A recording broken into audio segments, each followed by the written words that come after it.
What's up, everybody? Wes Hodkiewicz here, joined alongside my colleague at Packers.com, Mike Spofford. Another edition of Packers Preview, brought to you by Microsoft Copilot. Here to preview the Packers traveling down to Soldier Field to take on the 10-4 NFC North leading Cleveland, I almost said Cleveland, Chicago Bears at Soldier Field. Mike and I here for the next 10 to 15 minutes answering all of your questions on the Packers social accounts. That's X, Facebook, and YouTube. And you can submit those there. Our social media department will send those here, and I will send those over there to have what Mike Spofford can only be considered a epic monologue in reply to your questions. Before we get into it, Mike, let's recap the week. Unlike our typical Packers previews, we're doing them differently today because the game is on Saturday night. Typically, this is after we get the Friday injury report. We do not have that. We do know there are quite a few individuals on the Packers injury report, though, yes. And also the placement of Micah Parsons on season-ending injured reserve with his torn ACL.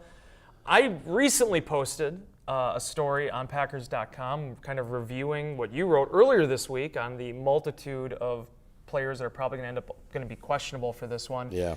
But out of everything, if we can isolate one singular thing, Christian Watson, the chest, the shoulder injury that he went to a local medical facility for in Denver, got cleared from that, flew back with the team, and practiced on Wednesday. Yeah, seeing Christian Watson, on the practice field on Wednesday was kind of a boost to the whole team's spirits, I think, because that injury, looked potentially serious and significant on the field in Denver. Fortunately, everything checked out okay, and not only did he avoid any kind of a long-term injury, but he's very much, in the mix to possibly play right away on Saturday night against Chicago, and this Packers offense will definitely need him. Yeah, I want to mention, too, Fox, 7:20 p.m. Central start time, Saturday night football, back-to-back Saturdays for the Packers, this obviously being a key, pivotal Week 16 matchup, and then 7 days later they will come back to Lambeau Field and host the Baltimore Ravens.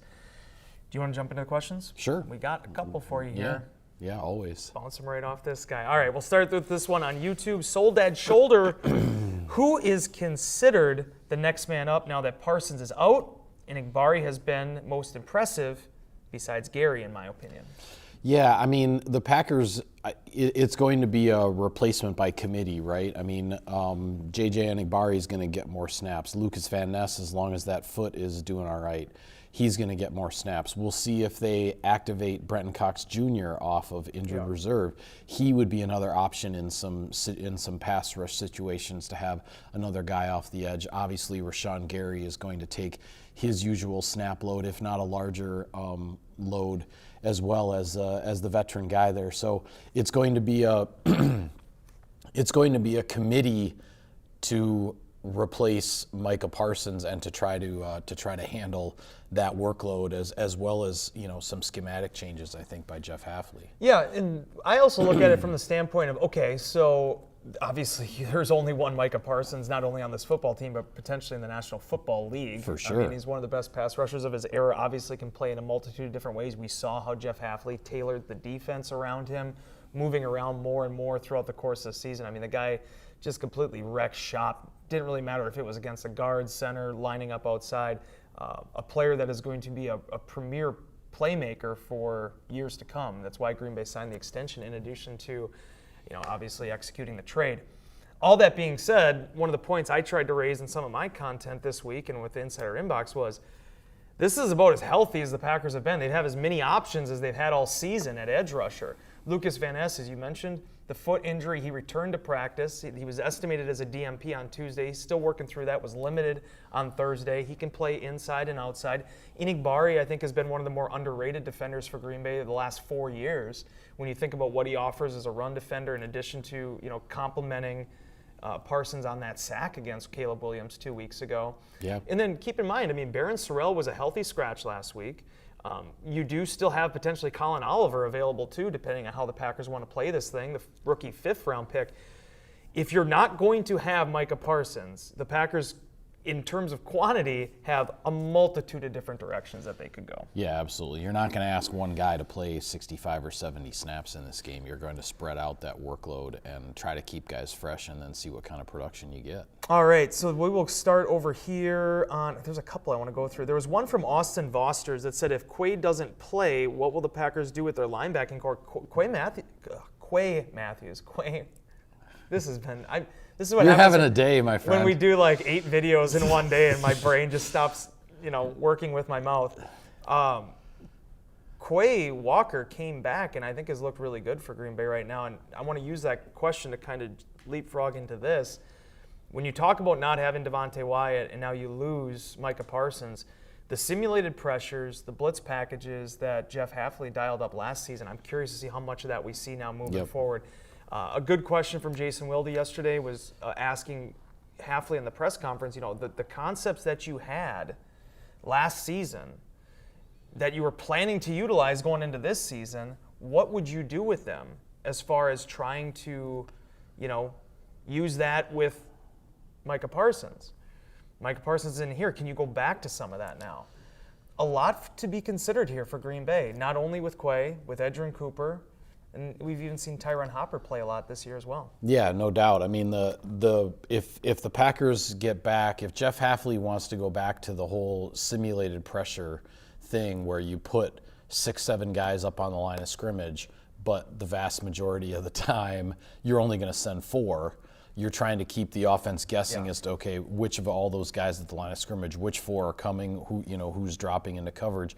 Your linebackers, especially Walker and Cooper, are kind of the keys to all that, right? Because they are guys who can be just as effective dropping into coverage as rushing the passer. And so when they're up there on the line of scrimmage, the offense isn't going to instantly say, oh, well, for sure, that guy's rushing or that guy's rushing. It's all about the uncertainty that you're trying to create, and Walker and Cooper are a big part of that. I want to get into this question because you and I answered it a lot in inbox this week. This one's from Ryan Morgan on Facebook, and it's a little bit of revisionist, a little bit of hindsight, but it is something that you and I had thrown off us quite a few times from the insider inbox readers that we deal with on a daily basis. The play that Christian Watson got hurt on was 1st and 10. We were ahead 2 scores. Shouldn't we have worked the clock instead of going deep? I thought you've had a lot of good responses this year in Insider Inbox. It is your column. I'm sort of the plus one on it. No, I mean, if you ask the right people, it's your column. But I really enjoyed your answer on this because I thought you laid it out exactly the way that I don't know that this is what Matt LaFleur and the coaches were thinking, but can you kind of give what you thought your rationality was for it and why the Packers at that point decided to keep the foot on the gas pedal? Yeah, I think I was trying to put together what I thought was LaFleur's thought process in that, because I understand people not really questioning whether, okay, you have a 9-point lead, your defense just got a 3 and out, you have the ball back, why are you taking the deep shot? Right. The Packers had scored 5 consecutive times they had the ball. Now, too many field goals, as we also talked about, but they'd scored 5 consecutive times against the Broncos defense. I think there was a feeling that, okay, you're not just going to own the Broncos defense for the rest of the game. Right. That defense is going to settle down. They're going to figure out what the Packers are doing. They're going to make some adjustments, and they're going to start looking a lot more like the Broncos defense. You had just burned them for a 40-yard touchdown run by Josh Jacobs, where you got some big downfield blocks from your wide receivers to open that up, and then boom, he takes it to the pylon and scores. I think Matt LaFleur got the ball back there after the 3 and out and was like, all right, this is a chance to really put pressure on Denver. And having just busted the big run with Josh Jacobs, they're going to be loaded up to stop the run on 1st down, which they were. And instead of just running Josh Jacobs into a pile of bodies, he was like, let's play action and take a shot and see if we can, build an even bigger lead here. They got exactly what they wanted, which is there was no safety deep. It was one-on-one coverage. Unfortunately, Jordan Love had, just got hit as he was finishing his follow-through, so maybe the ball, didn't quite carry that extra yard or 2 down the field, and you had an all-pro cornerback make an all-pro play. I understand the people questioning the decision, but I also totally understand Matt LaFleur's thought process in why he thought that that was an opportunity that he didn't want to pass up. Yep. And just because it didn't work out doesn't mean it was the wrong decision. A couple more minutes here on Packers Preview, brought to you by Microsoft Copilot. I'm along with my colleague. His mama named him Mike Spofford. See, I wanted to see if I can maybe get you to spit some water there, but it's okay. Wes Hodkowitz here, Mike Spofford. This is another good question. Very good questions coming in. I don't know if I'm going to be able to get to all of them like we typically do, because the only time this is like the first time we've ever had like a time limit. Yeah. We got to get to Matt LaFleur here in a second. We do have to keep an eye on the clock. But Jonathan Foreman on Facebook, how much pressure do you think the Packers can bring without Micah Parsons? Do you guys stepping up and do you see guys, I'm sure he's saying, do you see guys stepping up and making a statement to prove that they can do it without Parsons, maybe Gary? This was basically the number one thing that Xavier McKinney was saying in the locker room afterwards. I built my Tuesday story off of that quote, even though there wasn't really a time for it in the immediate aftermath of the game. The Packers had super high aspirations for this defense before it acquired Micah Parsons. Now, acknowledge they also at that time had Kenny Clark. And Devontae Wyatt, but sure. This wasn't like the Packers felt like they felt like they had a Super Bowl championship contending team before that trade. I think there's still a lot of that same swagger, especially when you see some of the guys that have stepped up throughout the course of the year. I think you've seen a maturation there with a guy like Evan Williams, right? With Javon Bullard, guys that have stepped up into these roles. I think definitely it's been there with Edgerrin Cooper, even though he's played more of a traditional linebacker this year. So yeah, I do think you're going to see guys stepping up. What the pass rush looks like, what the pressure packages look like, fascinated to watch that, because when you look at the 45 sacks the Packers had last year, 12 and a half of them were from defensive backs and linebackers. Micah Parsons had 12 and a half sacks so far this season. Yeah. Where they come up with that in the aggregate now, that pressure, that's probably the number one task that Jeff Hafley and those coaches have the rest of the way. Yeah, absolutely. And in addition to what I said before about the linebackers too, I mean, we've seen if Hafley really wants to get creative, we've seen Keyshawn Nixon, wreak some havoc with the blitz. We've seen Xavier McKinney at times, be a factor with the blitz. So if you want to start bringing DBs, off the slot and stuff like that, I just think it's going to be sort of this mixed bag of stuff. What he's going to want to do against, whether you're talking Caleb Williams this week, Lamar Jackson next week, what he's going to want to do is try not to let either one of those quarterbacks get a real feel for exactly what the pattern is, right, or what's going to be coming at them, and just to try to get them to have to think a little bit more, to have to slow them down a little bit. That being said, I think the Packers can win this game. For all the talk about Micah Parsons' injury and trying to replace him, I think the Packers can win this game on Saturday night if they don't have a single sack of Caleb Williams. They don't need to sack this quarterback. You need to contain him. You need to keep him in the pocket. You can't let him get outside the pocket where he gets, that wider view of the field, and he gets into his comfort zone when he's kind of on the move and on the run. He gets really confident and fires the ball with a lot more conviction.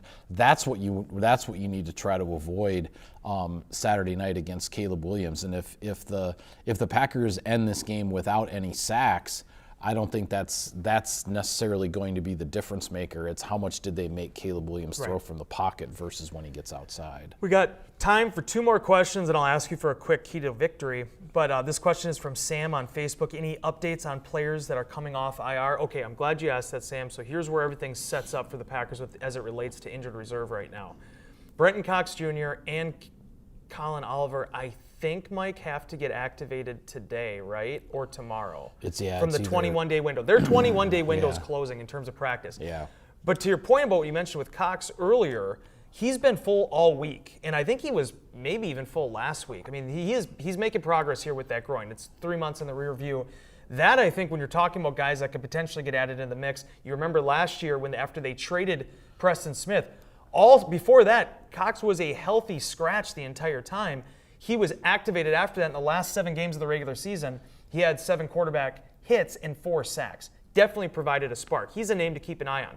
Oliver and also Marshawn Lloyd are the other two, and then John Williams' practice window opened yesterday. That reminds me of what happened with Patrick Taylor 5 years ago, where a guy missed the entire season with an injury, but they want to give him those 3 weeks to practice to get a head start on the upcoming year. That's always been pretty much about next year with John Williams after he had the back procedure. Marshawn Lloyd, though, injured the hamstring in addition to the calf injury last week. That's why he did not practice on Friday. There were some reports out. I don't know if it's actually come through yet, but there's going to be a procedural move made there. After Parsons went on injured reserve, Lloyd will go to the roster, active roster, and go back to injured reserve to give him the option to potentially get designated to return again. You can designate players to return up to twice in a season. That would keep him in the fold potentially for a playoff run. We'll see there. It's a lot of things, a lot of balls up in the air right now. But these are the decisions you have to make towards the end of the season. Yeah. Because now not only is it about the designated return options you have for your current roster, you get more of those when you get to the playoffs as well. Yeah, exactly. The Packers are going to be trying to cover all their bases, cover all the potential contingencies if this team is able to make a playoff run because, it sounds kind of silly in some ways to be doing all these roster machinations with like 3 weeks to go in the regular season. But if you make a playoff run, you're talking about, a couple, 3 or 4 games, in January into February if you stay alive. So you don't want to have just a roster move be like the hang up to not be able to activate a guy. You want to at least have the possibility, and then you see how it plays out. All those guys that you talked about, and it's why I mentioned him in the early answer. Brenton Cox Jr. I think is the one I have my eye on the most in terms of a guy that could be activated here after the long layoff. And situationally, could be a guy that Jeff Hafley puts in the game to see what he can do getting after the quarterback. All right. Really quickly, can you answer this one for me? I think this is a good question from Bradley Culver. Hi, Wes and Spoff, great stuff as usual. What is the current storyline with the Packers right now that isn't getting a lot of love? Do you got one quick? I think there's some pretty good ones out there, actually. Yeah, I mean... Do you want me to start? Go ahead. Okay, give you a second to sort of think and formulate things. I just want to say this, because I think sometimes it's unfair the amount of criticism that Keyshawn Nixon takes. This guy, dude, has been unbelievable for Green Bay this year at a position where they haven't had a lot of depth. And with Nate Hobbs being hurt for a majority of this season, the way that Nixon has grabbed that CB1 role and latched onto it, he battles, man. And I understand there's a penalty there, and then obviously there was that big play to Sutton last week, but Keyshawn Nixon brings it, man. And it's one of those things that I feel like he's going to be one of those players 10 years down the line. There's going to be so much more appreciation for what he gave this team than I think sometimes he gets now from the fan base. So you offer me that question, that's the first name that pops in my head because he's durable, he's accountable, and every single challenge the Packers have put in front of him, the guy has tackled head on. Yeah, I totally agree with you there. I think, cornerback is such a tough position to play. You've got to have that short memory, if not no memory at all. Keyshawn Nixon is a guy that no matter what happens in the game, if he gives up a play, if he makes a play, he's just digging in for the next play, and that's what you have to have at that position. So I'm with you there. The other thing, and not to say that this has gone under the radar at all, but I hope that the fans out there really appreciate what Josh Jacobs is doing. Bro, that's the other one. I mean, come on, the fact that he hurts that knee against the Giants. He has to essentially they have to chain him to his locker so that he doesn't go out there against Minnesota, so that he gives himself a game off because with the short week then for the Thanksgiving game against the Lions, where then he was able to play, but. Every game that he's been playing in, he's gutting it out. He took another shot to that knee early in the game against the Broncos, and then all he does is stay in the game. He catches a touchdown pass off the wheel route. He busts off the 40-yard touchdown run early in the third quarter. And then you see him on Monday, in the facility here, and he can barely walk. And you're like, okay, this guy is going to do this again in another 5 days, 6 days, and go out there against the Bears with so much on the line. What he is doing is a true warrior mentality. He is putting the team way above himself.